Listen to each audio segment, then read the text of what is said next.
Hello बच्चों, क्या हालचाल। बढ़िया एकदम। तो चलिए शुरू करते हैं आज का लेक्चर। मेरा नाम है मोहित और आप लोग देख रहे हैं आपका अपना चैनल अकाउंट्स वाला। तो चलिए शुरू करते हैं बच्चों। आज हमें पढ़ना है कंज्यूमर इक्विलिब्रियम यूटिलिटी एनालिसिस का पार्ट 3। इस पार्ट में हमने सीखना है सबसे पहले meaning of consumer equilibrium, consumer equilibrium का मीनिंग। सेकंड चीज़ हमें पढ़नी है how consumer equilibrium determine, consumer equilibrium कैसे डिटरमाइन होता है। तो देखिए, कंज्यूमर इक्विलिब्रियम डिटरमाइन अपने को सीखना है अंडर यूटिलिटी एनालिसिस। ये किसकी अप्रोच है? ये अप्रोच आपकी एल्फ्रेड मार्शल की। मैं आपको बता चुका हूँ। इनके अकॉर्डिंग सेटिस्फैक्शन हम मेजर करते हैं यूटिल्स में, और इस चैप्टर में हमने सीखा है सेटिस्फैक्शन को हम बोलते हैं यूटिलिटी। तो आइए सबसे पहले देखते हैं मीनिंग ऑफ कंज्यूमर इक्विलिब्रियम, कि कंज्यूमर इक्विलिब्रियम का मीनिंग क्या है।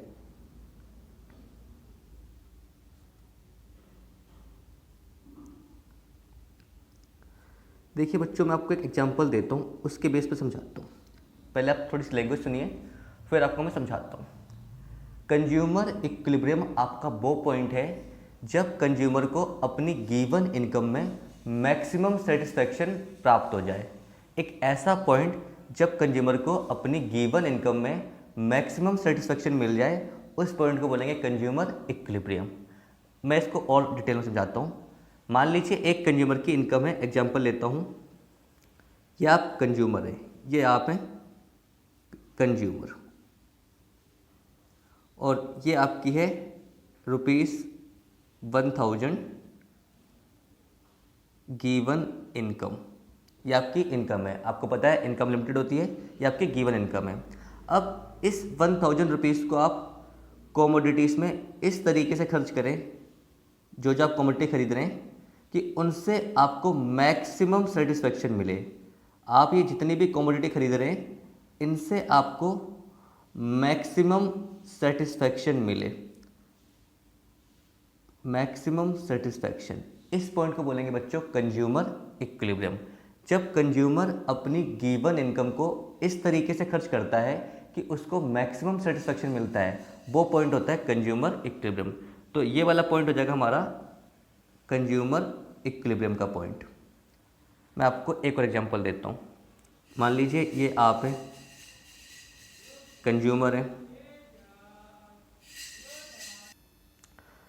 आप इनकम है आपकी ₹1000। इसको आप, इस 1000 को आप खर्च करते हैं। मान लीजिए इससे आप लेते हैं एक जीन्स, एक टी शर्ट, या एक 1 पेयर शू। मान लीजिए जीन्स से आपको मिलता है 100 यूटिल्स का सेटिस्फैक्शन, शर्ट से मिलता है 80 यूटिल्स का, और शू से मिलता है 120 यूटिल्स का। तो आपको सबसे ज़्यादा सेटिस्फैक्शन किस चीज़ से मिल रहा है? 120 यूटिल से। तो आपका कंज्यूमर इक्विलिब्रियम क्या होगा? जब आप खरीदेंगे शू, तो ये पॉइंट हो जाएगा आपका कंज्यूमर इक्विलिब्रियम का। जिस चीज़ में आपको सबसे ज़्यादा सेटिस्फैक्शन मिलेगा, आप वो परचेज करेंगे, तो ये पॉइंट हो जाएगा आपका कंज्यूमर इक्विलिब्रियम का, क्योंकि इनकम आपकी गिवन है और लिमिटेड है। तो जब आप अपनी इनकम को इस तरीके से स्पेंड करते हैं कि उससे आपको मैक्सिमम सेटिस्फैक्शन मिलता है, उस पॉइंट को बोलते हैं कंज्यूमर इक्विलिब्रियम। आइए मैं आपको इसकी डेफिनेशन रीड कराता हूँ। ये देखिए, meaning of consumer equilibrium.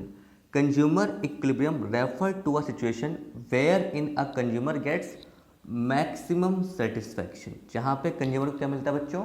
Maximum satisfaction from the purchase of the commodity, जो कमोडिटी वो खरीद रहा है, विद इज गिवन इनकम, अपनी गिवन इनकम से। जैसे मेरे एग्जांपल में 1000 रुपीज़ थी, और कमोडिटी वो क्या खरीद रहा था एग्जांपल के लिए? या तो शर्ट या जीन्स या फिर आपके शू।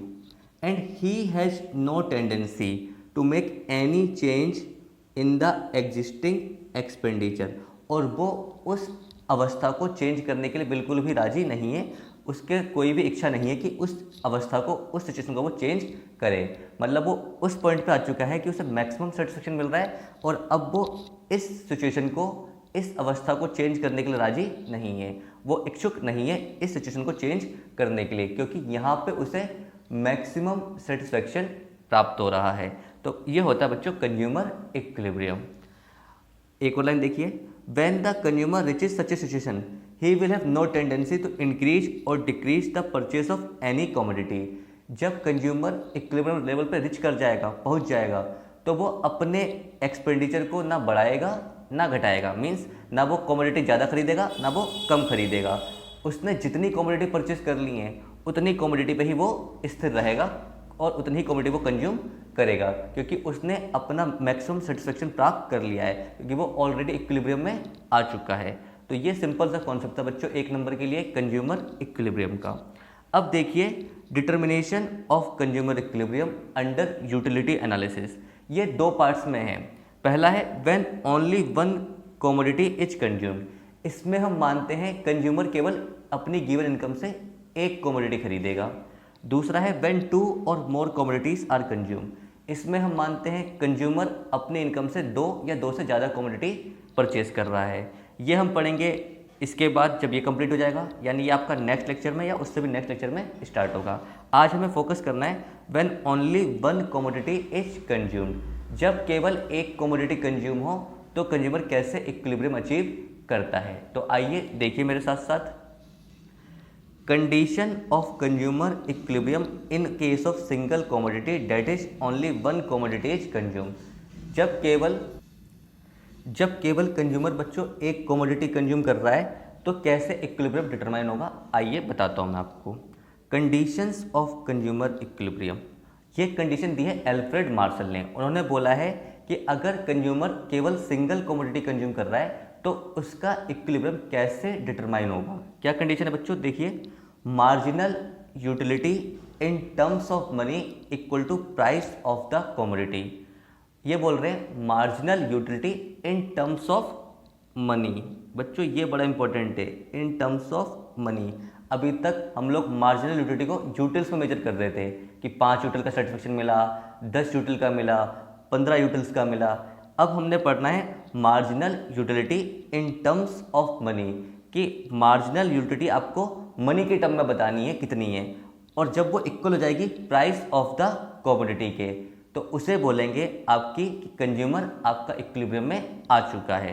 अब देखिए सबसे पहले marginal utility in terms of money का मतलब क्या है, इसको मैं आपको समझाता हूँ एग्जाम्पल से। मान लीजिए आपने एक पिज़्ज़ा खाया, इससे आपको सर्टिफिकेट मिला 10 का। ये 10 यूटिल्स नहीं है, ये 10 यूटिल्स नहीं है इस बार, ये 10 क्या है, ये 10 है आपका marginal utility in terms of रुपी। इससे आपको ₹10 का सेटिस्फेक्शन मिला, ऐसा समझिए। एक आपने बर्गर खाया, मान लीजिए इससे आपको 50, ये रुपीज़ यूटिल्स नहीं है, ये रुपीज़ में है, इससे आपको 15 रुपीज़ का सेटिस्फेक्शन मिला। एक आपने समोसा खाया, इससे 5, इससे आपको यूटिल्स नहीं, इससे आपको 5 रुपीज़ का सेटिस्फेक्शन मिला। तो जब सेटिस्फेक्शन को हम रुपीज़ में कन्वर्ट करेंगे, उसे बोलेंगे marginal utility in terms of money. तो ये है आपका मतलब marginal utility in terms of money equal to price of the commodity, यानी जो आपका सेटिस्फेक्शन मिल रहा है, जो आपकी मार्जिनल यूटिलिटी है इन टर्म्स ऑफ मनी में, मनी के रूप में, वो इक्वल हो जाए प्राइस ऑफ द कमोडिटी के, जो कमोडिटी का प्राइस है। यानी मेरे केस में मान लीजिए अगर कमोडिटी का प्राइस भी 15 है और marginal utility in terms of burger भी 15 है, जब ये दोनों इक्वल हो जाएंगे तो आपका कंज्यूमर इक्विलिब्रियम में आ जाएगा अकॉर्डिंग टू एल्फ्रेड मार्शल। मैं फिर से रिपीट करता हूँ, अकॉर्डिंग टू एल्फ्रेड मार्शल क्या कंडीशन है बच्चों, marginal utility in terms of money equal to price of the commodity. आइए मैंने एक एग्जांपल लिया समझाने के लिए, देखिए। Suppose consumer is consuming one commodity that is apple. मैंने मान लिया कंज्यूमर केवल एक कमोडिटी कंज्यूम कर रहा है, एप्पल, क्योंकि आज हम पढ़ रहे हैं when consumer consuming only one commodity, यानी सिंगल कमोडिटी। ये वाला केस है हमारा।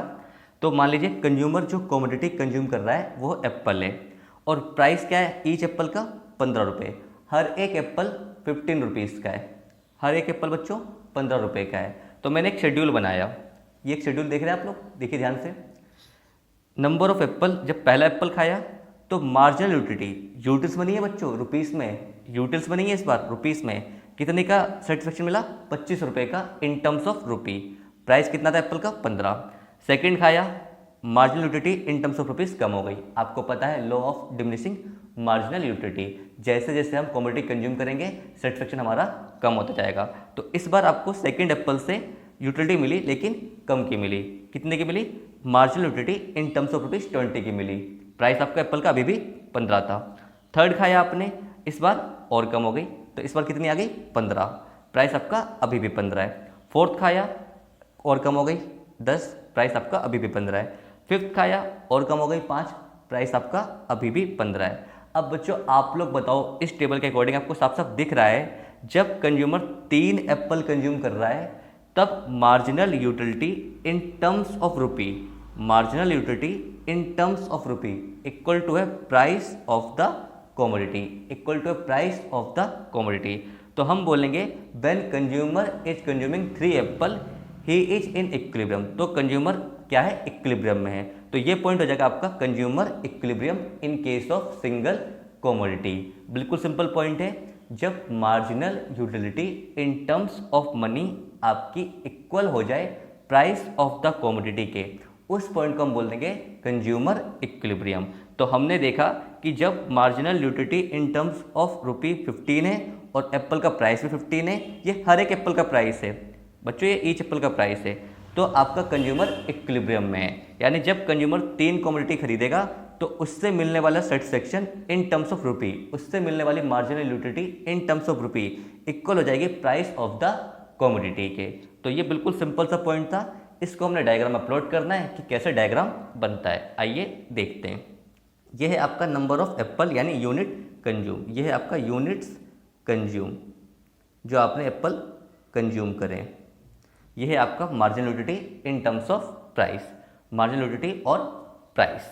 देखिए बच्चों, प्राइस आपका कांस्टेंट है, प्राइस आपका कांस्टेंट है, तो प्राइस आप 0 पे भी 15 होगा, 1 पे भी 15 होगा, 2 पे 15, 3 पे 15, 4 पे 15, 5 पे 15। यूटिलिटी आपकी 1 पे 25, 2 पे 20, 3 पे 15, 4 पे 10, 5 पे 5। तो आप लोग डायग्राम से भी देख सकते हैं बच्चों, जब आपकी मार्जिनल यूटिलिटी और प्राइस एक दूसरे के इक्वल आ जाते हैं उस पॉइंट को बोलते हैं कंज्यूमर इक्विलिब्रियम। ये आप डायग्राम से भी देख पा रहे हैं अच्छे से, जब आपकी मार्जिनल यूटिलिटी और प्राइस एक दूसरे के इक्वल आ जाते हैं इसको बोलते हैं कंज्यूमर इक्विलिब्रियम, इस पॉइंट को बोलते हैं कंज्यूमर इक्विलिब्रियम। अब बच्चों इसको मैं थोड़ा सा और एक्सप्लेन करता हूँ आपको। आप लोग ये देख रहे हैं इतना एरिया, इतना एरिया और यहाँ से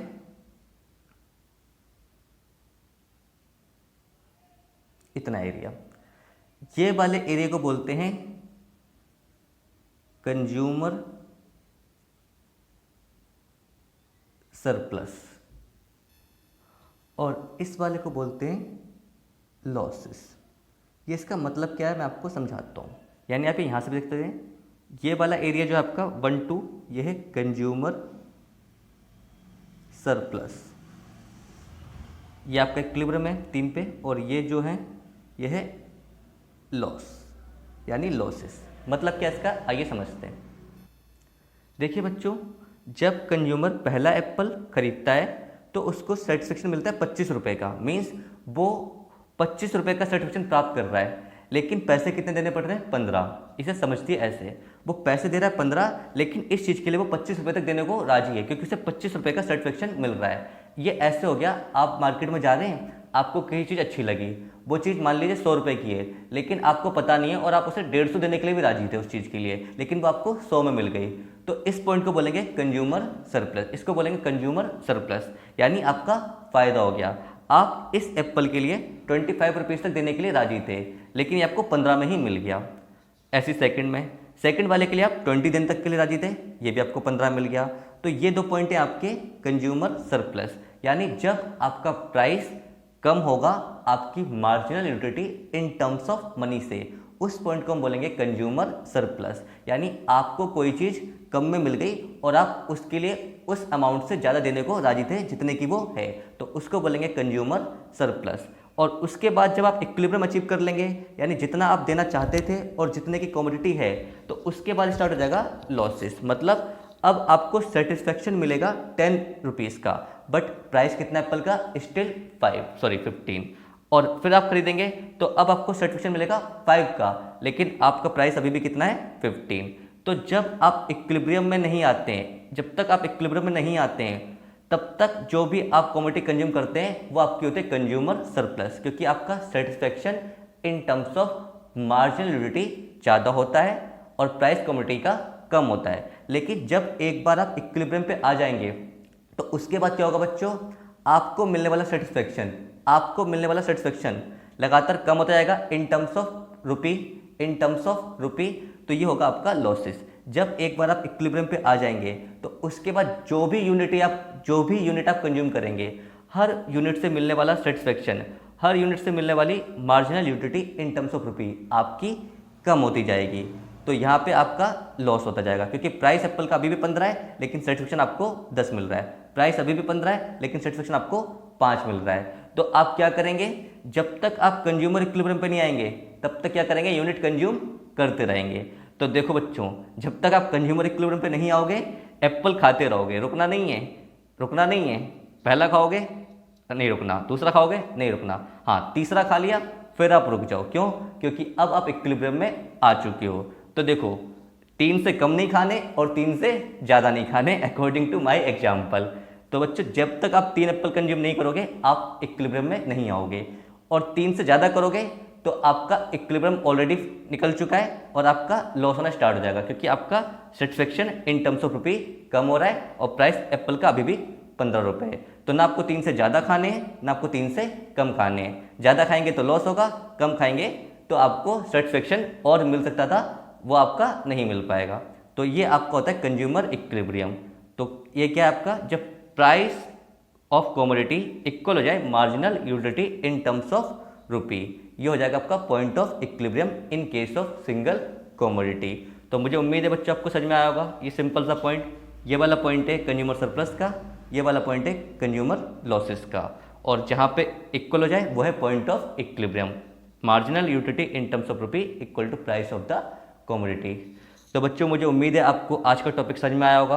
अगर कोई भी आपका डाउट है आप मुझसे कांटेक्ट कर सकते हैं मेरे फेसबुक पेज पे या यूट्यूब के कमेंट सेक्शन में भी पूछ सकते हैं। फिर मिलेंगे अगली वीडियो में, तब तक के लिए take care, good bye, Tata.